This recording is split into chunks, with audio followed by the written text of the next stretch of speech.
Hello students, this is Gayatri. Welcome back with another video of NCERT Mathematics Class 10 Chapter 2 Polynomials।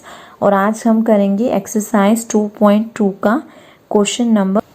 Question number first में हमें zeros find करने हैं। हमें quadratic polynomial से हुए इनके ज़ीरोस फाइंड करने हैं और साथ ही हमें इनकी रिलेशनशिप को वेरीफाई करना है। क्वेश्चन नंबर फर्स्ट का फर्स्ट पार्ट है x square minus 2x minus 8। यहाँ पे एक्स स्क्वायर का कोफिशिएंट 1 है और कांस्टेंट टर्म जो है वो 8 है। अब हमें 8 और 1 को मल्टीप्लाई करेंगे तो 8 1 जा 8। अब जो हमारी मिडिल टर्म है वो है -2x। अब हमें -2x को इस तरह से स्प्लिट करना है कि मल्टीप्लाई करने पे तो हमारा 8x स्क्वायर आए और प्लस या माइनस करने पे हमारे पास आए -2x। तो हम देख लेते हैं 8 किस किस के टेबल में आता है। 1 8 जा 8, 2 4 जा 8, 4 2 जा 8। अब हमें मिडिल टर्म को इस तरह से स्प्लिट करना है कि हमारे पास -2x आना चाहिए। तो हम मिडिल टर्म को कैसे स्प्लिट करेंगे? अगर हम लेते हैं -4 + 2 तो हमारे पास क्या आ जाएगा? -2 आ जाएगा। और मल्टीप्लाई करेंगे अगर हम -4x को 2x से तो हमारे पास आ जाएगा -8x स्क्वायर। तो हमने मिडिल टर्म को स्प्लिट कर दिया। अब फर्स्ट टर्म और लास्ट टर्म को ऐसे ही लिख लेते हैं, 1x स्क्वायर -8 और मिडिल टर्म को हमने स्प्लिट करके लिखा -4x + 2x। अब इनमें से कॉमन ले लेते हैं 1x स्क्वायर और -4x में से और 2x - 8 में से। 1x स्क्वायर -4x में से हम x कॉमन लेते हैं तो हमारे पास ब्रैकेट में आ जाएगा x - 4 प्लस 2 कॉमन लेंगे तो अंदर आ जाएगा x - 4। तो एक ब्रैकेट में आ गया x + 2 और एक ब्रैकेट में आ गया x - 4। अब हमें क्योंकि जीरोस फाइंड करने हैं तो एक बार x + 2 को 0 के इक्वल लिख लेते हैं और एक बार x - 4 = 0। तो यहाँ से x की वैल्यू हमारे पास आ जाएगी +2 इधर आके हो जाएंगे -2 और यहाँ पर x की वैल्यू आ जाएगी -4 इधर आके हो जाएंगे +4। तो ये हमारे जो दोनों जीरोस हैं वो हमने यहाँ पर फाइंड कर लिए। अब हमें इनके रिलेशनशिप को वेरीफाई करना है। तो ये जो दोनों जीरोस आए हैं इनको हम लेट कर लेते हैं कि ये हमारे दोनों जीरोस अल्फा एंड बीटा है। सो अल्फा = -2 और बीटा = 4। अब हमें सबसे पहले क्या किया था, हमें रिलेशनशिप को वेरीफाई करने के लिए सम ऑफ जीरोस निकालना है। सो सम ऑफ जीरोस मतलब अल्फा एंड बीटा का sum, alpha + beta = coefficient of x upon coefficient of x। तो अब यहाँ पर हमारा जो यानी कि कोफिशिएंट ऑफ x का मतलब क्या हो गया? -b/a। अब यहाँ पर हमने जो जीरोस फाइंड किए हैं उसकी वैल्यू पुट करते हैं। अल्फा -2 प्लस बीटा कितना आया था? 4। -2 + 4 = अब जो इक्वेशन है उसमें हमारी जो वैल्यू है कोफिशिएंट ऑफ x जो है वो है 2।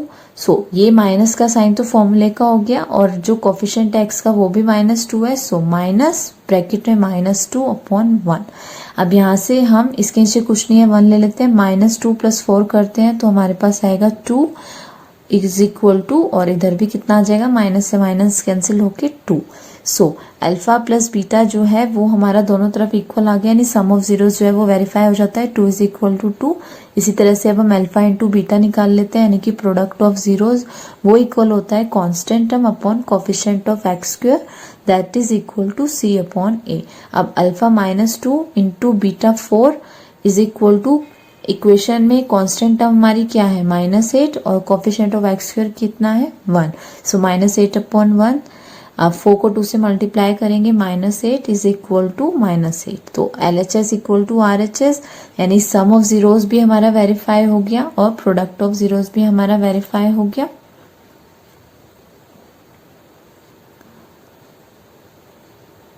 अब इसी क्वेश्चन का सेकंड पार्ट है 4s² - 4s + 1। यहाँ पर जो हमारा अगर इसको हम ax² + bx + c से कंपैरिजन करते हैं तो x का कोफिशिएंट है 4 और कांस्टेंट टर्म 1। 4 को 1 से मल्टीप्लाई करेंगे, 4 1 जा 4 और मिडिल टर्म जो है वो है हमारी -4s। तो अब हमें मिडिल टर्म को स्प्लिट करना है जिससे हमें -4 मिल जाए और उनको मल्टीप्लाई करें तो भी हमारे पास क्या है? 4। तो 4 किस किस के टेबल में आता है? 2 2 जा 4। तो अब हमें और 4 1 जा 4। अब हमने क्या किया? मिडिल टर्म को स्प्लिट किया -2 -2 में, यानी -2s -2। क्या लाना है? मिडिल टर्म लानी है हमें -4s। तो हम और मल्टीप्लाई करके क्या आना चाहिए? 4s² आना चाहिए। तो हमने इसको स्प्लिट किया -2s में। तो अब जब हम इनको मल्टीप्लाई करेंगे -2s इंटू -2s तो हमें 4s² भी मिल जाएगा, और -2s में जब हम -2s करेंगे तो हमें जो मिडिल टर्म है वो भी हमारे पास आ जाएगी -4s। तो यानी हमने किस तरह से इसको स्प्लिट किया, 4s² हम ऐसे ही लिखेंगे, और लास्ट में जो हमारी कांस्टेंट टर्म है +1 वो भी ऐसी आ जाएगी, और मिडिल टर्म को हमने स्प्लिट करके लिखा -2s। अब हम कॉमन ले लेते हैं दोनों में से, 2s को हम कॉमन ले लेंगे तो ब्रैकेट में रह जाएगा 2s - 1, इसी तरह से -1 कॉमन लेंगे। तो अब क्योंकि हमने -1 कॉमन लिया है तो अंदर जो है वो हमारा साइन चेंज हो जाएगा, तो प्लस की जगह वो हो जाएगा माइनस, यानी 2s - 1। तो हमारे क्या फैक्टर्स आ गए, 2s - 1 एंड 2s - 1। अब 2s - 1 इज इक्वल टू 0, और इधर भी 2s - 1 इक्वल टू 0।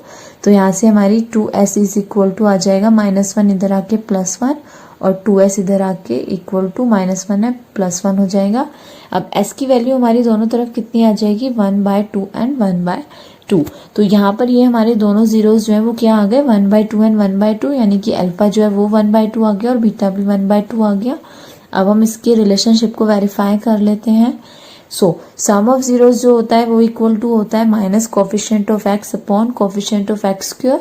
अब सम ऑफ जीरोस यानी हमारे जीरोस क्या है, 1/2 1/2, तो 1/2 प्लस 1/2 इज इक्वल टू, अब इक्वेशन में माइनस कोफिशिएंट ऑफ x, तो माइनस फॉर्मूले का हो गया, और जो x है उसका कोफिशिएंट क्या है, -4 है, तो -4 अपॉन, और कोफिशिएंट ऑफ x² क्या है हमारा 4 है, तो -4 अपॉन 4। अब यहाँ से अब हम इनका एलसीएम लेंगे, 1/2 प्लस 1/2 में नीचे एलसीएम लिया 2 आ गया, इनको ऐड करेंगे 1 + 1 इज इक्वल टू, माइनस से माइनस कैंसिल, 4/4। तो इधर आ जाएगा 2/2 इज इक्वल टू 4 से 4 को हम कैंसिल करेंगे तो 1 आ जाएगा।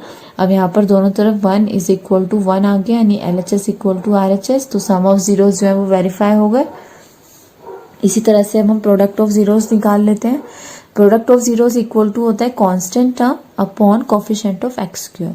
अब प्रोडक्ट ऑफ जीरोस, हमारे जीरोस क्या थे, 1/2 into 1/2 is equal to, constant term हमारी क्या थी 1, अब तो हमारे पास आ जाएगा 1 अपॉन, और कोफिशिएंट ऑफ x² है 4, 1/4, और इधर भी मल्टीप्लाई करेंगे, 1 1 ज़ा 1, 2 2 ज़ा 4, और इधर भी 1/4, तो ये दोनों जो है हमारे इक्वल आ गए। तो इस तरह से प्रोडक्ट ऑफ जीरोस जो है वो भी वेरीफाई हो गया हमारा, कि वो इक्वल होता है constant term upon coefficient of x² के। अब इसी क्वेश्चन का थर्ड पार्ट है 6x² - 3 - 7x। तो अब सबसे पहले हम इस इक्वेशन को अरेंज करके लिख लेते हैं, यानी डिग्री के अकॉर्डिंगली, पावर्स के अकॉर्डिंगली हम इनको लिख लेते हैं। सबसे पहले 6x² - 7x - 3। अब यहाँ पर जो हमारा x² का कोफिशिएंट है वो है 6, और कांस्टेंट टर्म है 3। तो 6 3 ज़ा 18, 18 किस किस के टेबल में आता है, 2 9 ज़ा 18, 9 2 ज़ा 18, 3 6 ज़ा 18।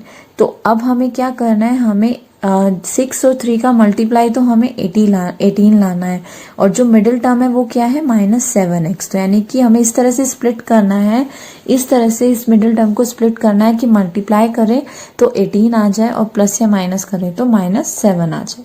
तो हम लेंगे यहाँ पे मिडिल टर्म को -9x और 2x में स्प्लिट कर देंगे। तो यहाँ से हमारे पास आ जाएगा 6x² -3 को ऐसे लिखेंगे, और मिडिल टर्म को हमने स्प्लिट कर दिया -9x + 2x में। अब इनको हम माइनस करेंगे तो हमें 7x मिल जाएगा।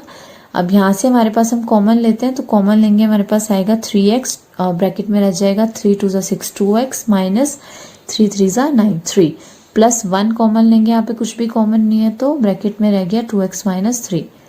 तो हमारे पास आ गए 3x + 1 एंड 2x - 3। एक बार 3x + 1 को 0 के इक्वल रखेंगे, और एक बार 2x - 3 को 0 के इक्वल रखेंगे, तो हमारे पास आ जाएगा 3x इज इक्वल टू -1, और यहाँ से x और 2x इक्वल टू 3 है, उधर x इज इक्वल टू -1/3, और इधर आ जाएगा x इक्वल टू 3/2। अब हमें इसको वेरीफाई करना है। x हमारे जो दोनों जीरोस हैं वो क्या आ गए, -1/3 एंड 3/2। तो अब हम इनको वेरीफाई कर लेते हैं। सम ऑफ जीरोस जो है वो इक्वल है minus coefficient of X upon coefficient of X square. Sum of zeros का मतलब हमारे दोनों जीरोस थे -1/3 plus 3/2 is equal to coefficient of X क्या है अब यहाँ पर -7। सो फॉर्मूले का माइनस ब्रैकेट में -7 upon coefficient of X square कितना है 6। अब इधर हम एलसीएम लेके सॉल्व करेंगे। डिनोमिनेटर जो है वो 3 और 2 है। 3 2 का एलसीएम लेंगे 6 आएगा।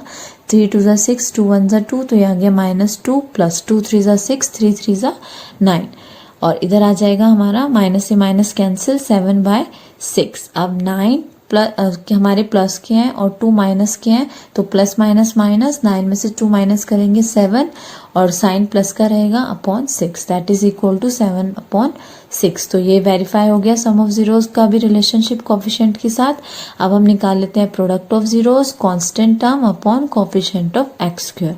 जीरोस क्या थे हमारे -1/3 into 3/2 is equal to constant term है -3 और कोफिशिएंट ऑफ एक्स स्क्वायर है 6। अब यहाँ से मल्टीप्लाई करेंगे 3 1 ज़ा 3, 3 2 ज़ा 6 और इधर -3/6 तो ये दोनों तरफ इक्वल आ गया। तो इस तरह से यहाँ पर भी हमारा जो रिलेशनशिप है कांस्टेंट कोफिशिएंट का और जीरोस का वो वेरीफाई हो जाता है।